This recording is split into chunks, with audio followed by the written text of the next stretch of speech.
This is my 2010 Honda Civic Si, which has a big ol' Sidewinder turbo kit in it. And if you guys are new to the channel, my name is Daniel Kellert. Now I have been building this turbo 8th gen Civic over the last year. I've made a lot of step-by-step videos on how to turbo these cars because, to be honest with you, there's not a lot of information on the internet on the 8th gen Civics, for boosting them at least. So I decided to be the guy to try it out and film it all myself to try and help you guys or inspire you guys with your own builds. Now, one of the most common questions I get in the comments is you guys asking for a full build breakdown on this car so that you guys could do the same thing to your 8th gen Civics. Now, the reason I started this whole build on the channel was honestly because modifying cars is so damn expensive. And I wanted to prove to you guys that you truly still can have fun modifying cars on a budget. So this entire car was built on budget parts. And I get a lot of comments throughout this entire build series saying, oh, you should have got the hybrid racing shifter, or you should have got a Garrett turbo, or you should have got all of these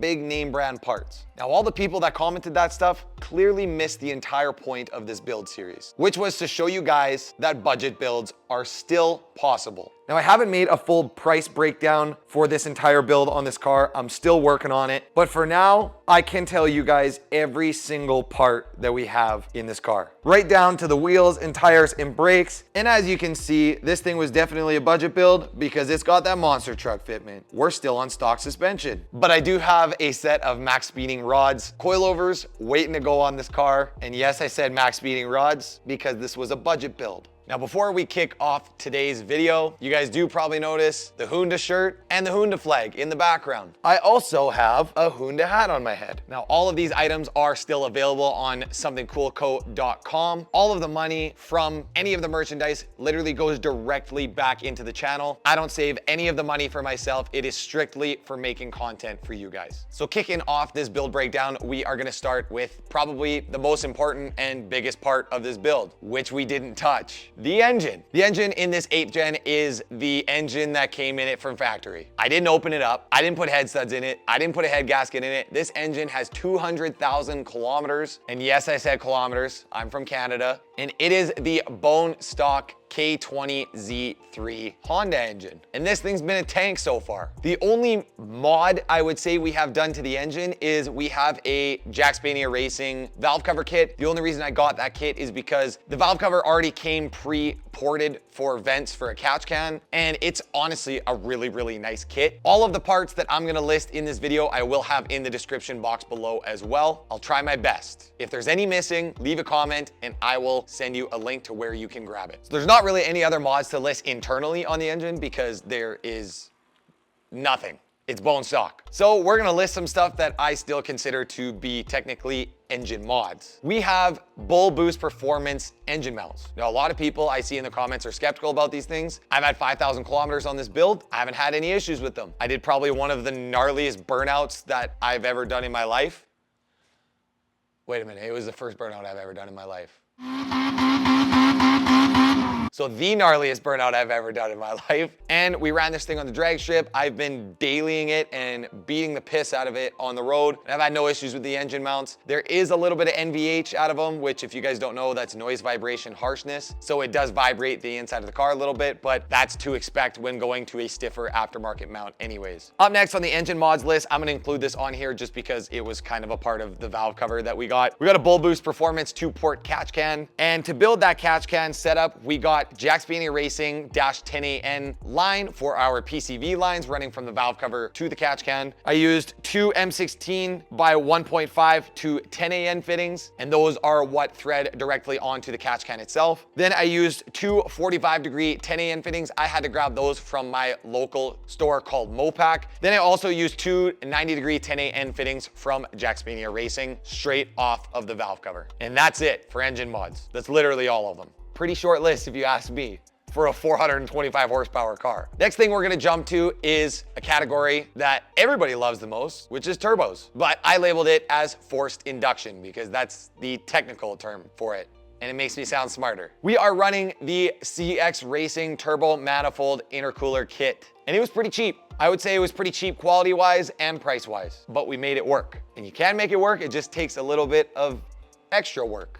So in that turbo manifold intercooler kit from CX Racing, it comes with pretty much everything you need. It's got the CX Racing dual ball bearing GT35 turbo. I opted for the upgraded turbo option, which you guys can also do on their website. It's got the CX Racing exhaust manifold, the CX Racing downpipe and mid pipe. The thick wall manifold has an issue where the downpipe actually hits the exhaust manifold when it's completely bolted up. I heard in the comments from one of you guys that the thick wall manifold from CX Racing actually has this issue, but the thin wall one doesn't. So we ran a 4-bolt, 2.5-inch spacer on the backside of the downpipe. I just grabbed that off Amazon. I'll link that in the description as well. And that gave the downpipe a little bit of extra space. It is still touching the manifold, but it's heat wrapped, so that'll prevent from the pipes clashing together. Not an ideal setup. Ideally, you'd want to run a 4-bolt to V-band adapter there and then cut the 4-bolt flange off the downpipe, weld the V-band on there, and then you would have all the spacing in the world. Then we ran 2 M8x125 studs on the back of the turbo to the downpipe connection, and then 2 M8x125 bolts, just because on the 2 inside bolts, you literally cannot get a stud on them. And if you guys have this kit and you know what I'm talking about, it sucks to work on. Then we got 4 M10x1.5 studs for the turbo to manifold connection, which is a T3 flange. Then we got the CX Racing 38mm wastegate. And if you guys are wondering if this wastegate creeps, because there's a lot of questions on the internet about these CX Racing wastegates creeping like crazy and people blowing up motors with it, the answer is yes. I'm just gonna give it to you straight. They boost creep like crazy. But if you limit it to 16 PSI and you cut the RPM at 8,200 and you don't rev out past that, it's controllable. So you can use them. When I talked to my tuner, he said that the boost creep is more of a manifold design issue than a wastegate issue, because the wastegate is mounted right at the end of the collectors where all the collectors join together,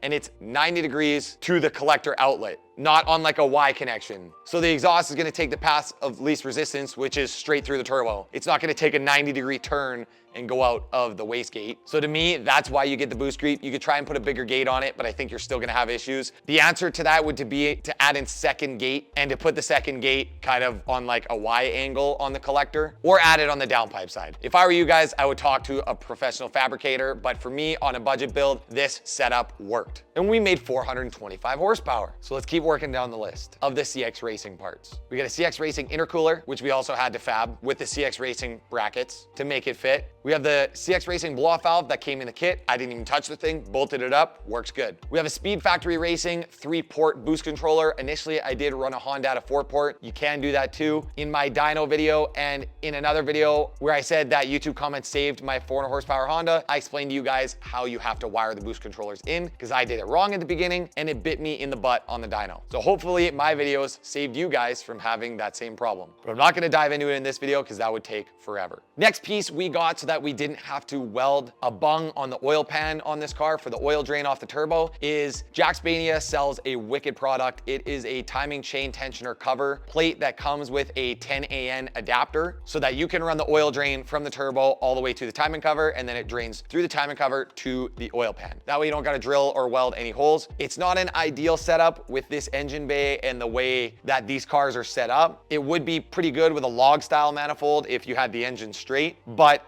it does work. I tested it out. You can get it to work, but welding a bung is the ideal way to do that. It's just not as budget friendly. Then our oil drain line is all 10AN fittings and line from Jaxbania Racing as well. Our oil feed line is from CX Racing. It came in the kit. Then the CX Racing oil feed fitting is just a brass fitting. It's stripped out super easy for me. I barely had the thing tightened. It pulled the threads right off of it. So I got one off Amazon. It's a 4AN to 7/16-24 fitting. I know that's a mouthful, but those are the numbers if you guys want to order your own. That's just the oil feed fitting that threads into that GT35 turbo from CX Racing. Man, this video is going to be a lot of talking, but I hope it helps you guys. Last piece to the whole force induction system that I am going to label here is the Jaxbania Racing 1/8 BSPT oil pressure switch block adapter. So that adapter is basically just going to thread into the back of your head. You can thread your factory oil pressure switch on it, and you can thread the oil feed line from the CX Racing kit into it. That way you retain the factory oil pressure switch and you got oil feeding your turbo. It's a really, really good part, and Jaxbania does have a really good pricing on it. And the special thing about that part is it does come with the 1/8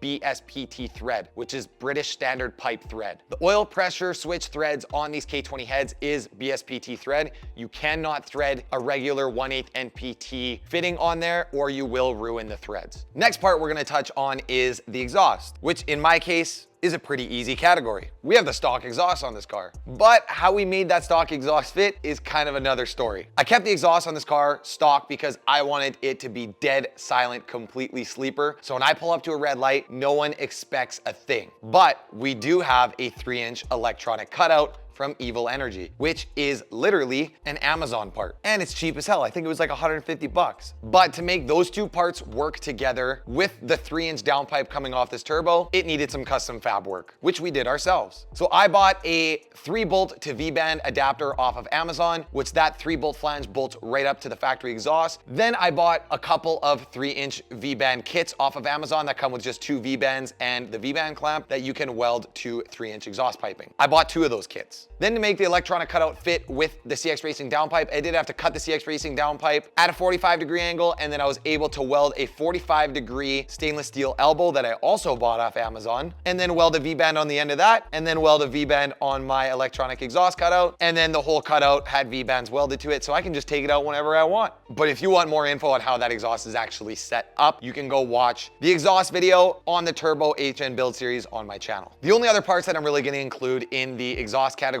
is heat control. Now, I bought a whole bunch of gold heat tape off Amazon and I heat taped the crap out of every single wiring harness that was anywhere near the turbo. Then I had a bunch of Tomei heat wrap left over from the 500 horsepower STI build. So we used the Tomei heat wrap on the downpipe and the wastegate dump and all that. But then on that manifold, we used Evil Energy black heat wrap that I got off Amazon. And it seems like it's controlling the heat well, but holy man, that stuff was black when I bought it and it is borderline albino at this point. It is completely white. So just so you guys know in advance, it does not hold its color. But that's what you get for buying cheap heat wrap, I guess. Next category that we're gonna dive into is the gauges and sensors on this car. Kicking things off in the engine bay, we got a Hondata 4-bar map sensor. Then we have a glow shift wideband sensor on the downpipe in this car. And inside we got the glow shift boost gauge and glow shift wideband air fuel ratio gauge with the glow shift wideband air fuel ratio controller. For tuning the car, we got the good old Hondata Flash Pro, which if you're a Honda guy and you don't know what a Hondata Flash Pro is, I'm sorry, but you're not a Honda guy. On the inside of our car, we have a really cool gauge mount. It's from our guys over at Cars Deluxe Designs. Last piece I will mention in gauges and sensors is the MAF sensor. This car is tuned on speed density. So all we did was reinstall the mass airflow sensor into the intercooler pipe. Then when your tuner goes to tune the car, they can delete out the readings from the MAF sensor and they use the MAF sensor strictly for the readings from the intake air temp sensor inside of it. Now jumping over to the fuel system. We have a Jack Spania Racing fuel rail, Jack Spania Racing fuel pressure sensor, and a 180-degree adapter, which is awesome. You guys can see it right here. It's a 180-degree adapter that comes right off the bottom of the center of the fuel rail, comes up, and your gauge sits right in the middle of your engine bay. We have the Jack Spania Racing 1/4 inch to 6AN EFI adapter. That's the one that's gonna connect to the EFI fitting, which is the hard line that connects to the stock fuel line right on the back of the firewall. And then we got a straight 6AN connection on that. 6AN line run all the way to the fuel rail to a 90-degree 6AN fitting at the rail. We got Deechworks 1200cc injectors, which we did pump this car up to about 450 horsepower and the injectors were pretty much maxed, just so you guys are aware. On a returnless system, if you want to make that kind of power, you're gonna need 1200cc injectors minimum. And for a fuel pump, we got the DW300C, which is a 340 liter per hour pump. We didn't hot wire it or anything, just dropped it in the tank and sent it. The next section that we're gonna cover in this car is the cooling system, which honestly, we don't have much done to. The only reason I want to bring this up is to show you guys the connections because they're a little different than stock to make this turbo fit. Now, if you take a peek down here, you can see that the CX Racing kit comes with these aluminum radiator connections. So the upper and lower rad hoses are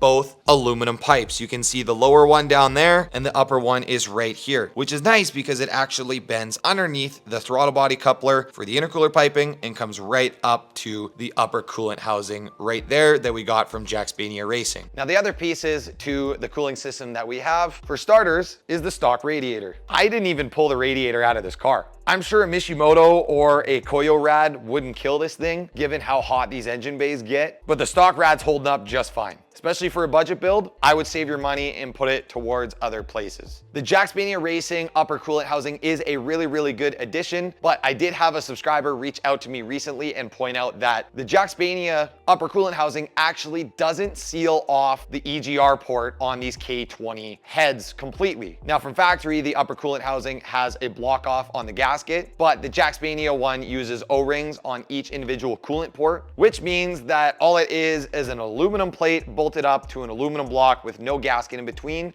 And I have had a little freaking exhaust tick in this car that I could not figure out for the longest time, and I just found it, and I wouldn't know that information if it wasn't for one of my subscribers by the name Levin. I think that's how I say your name. I'm sorry if I butchered it, but thank you very much for pointing that out. I gotta get an EGR block-off plug on order for this thing so that we can prevent that slight leak. Because realistically, it's not that big of a deal. It just ticks. And who likes a car that ticks? Then a lot of people get different thermostat housings for these cars. I use the OEM thermostat and thermostat housing, and it works perfectly fine with the CX Racing kit. Next thing we're gonna jump into is the transmission and drivetrain. We have a competition stage 4 6-puck clutch in this car. If you guys haven't seen that video, I will go ahead and leave a link on the top of the screen here to it. It's a really good video, which is one of my most viewed videos, and that's because it is a step-by-step install guide on how to do the clutch on these 8 gens. We're also on the OEM flywheel. I just got the stock flywheel machined. The transmission is bone stock. Our 2nd and 4th gear synchros are getting a little tired. That could have been self-inflicted because when I blew the clutch, I also wrecked the 4th gear synchro. And then 2nd gear, well, if you guys watched the track day video where we took this thing quarter-mile racing, you would know why 2nd gear is starting to grind a little bit.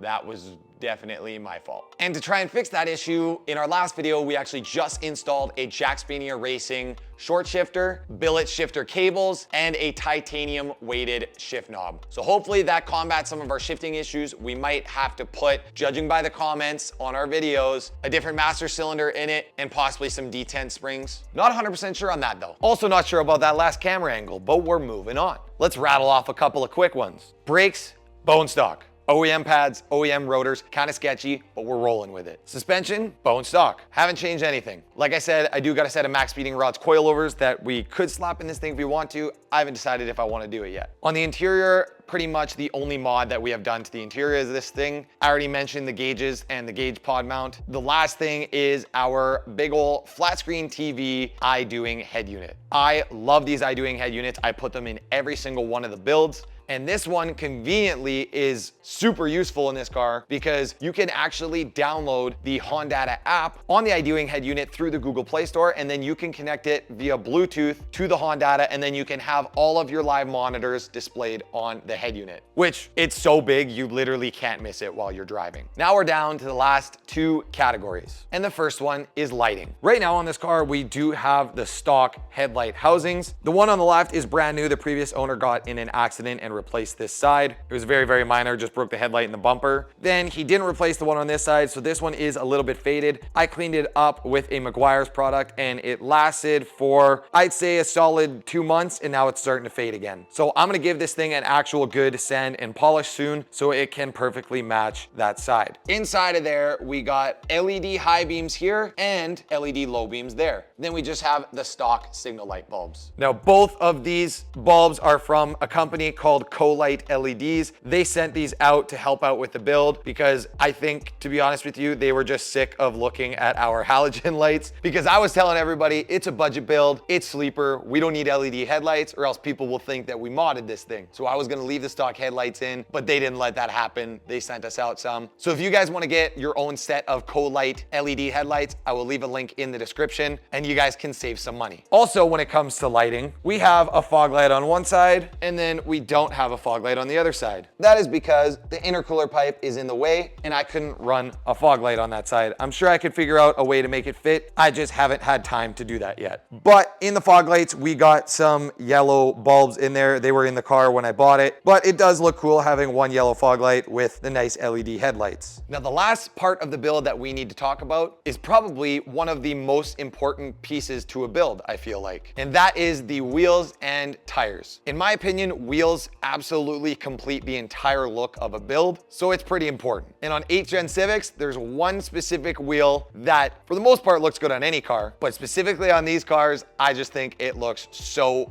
good. Let's get a good old cold start for the boys. This battery might be a little low.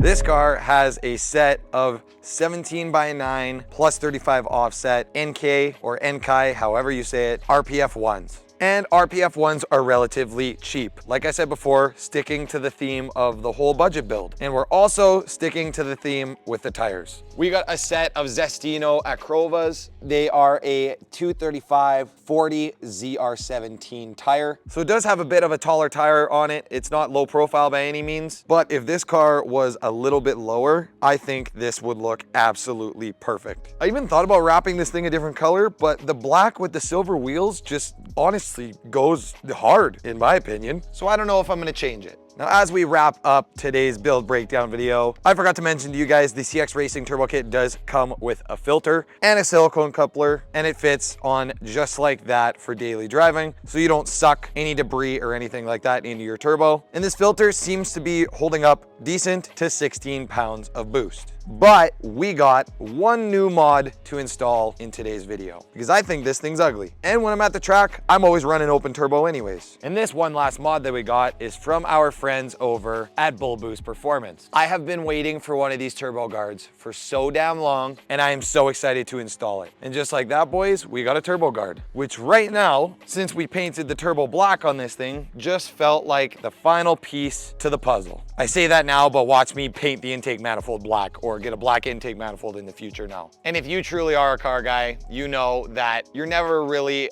done building a car. There's always some little imperfection that you know about that maybe nobody else knows about, or just something on your bucket list of items that you've always wanted to do that you could change on the car. And I'm sure that will continue to happen on this 8th gen. Now, I know you guys have been asking me for this video for a long time, so I hope this answered some of your guys' questions if you had any, or if it didn't answer your question, leave it in the comments down below. I always try to respond to all of the comments that I possibly can, but that's gonna be it for this one. I freaking love this car. It's so fun to build. If you've been on the fence about boosting your 8th gen Civic, just do it, because life's simple. You make decisions and you don't look back. Said by a special someone that I'm sure a lot of you car guys know. So that's gonna be it for this video, boys. Peace out. Go build something cool.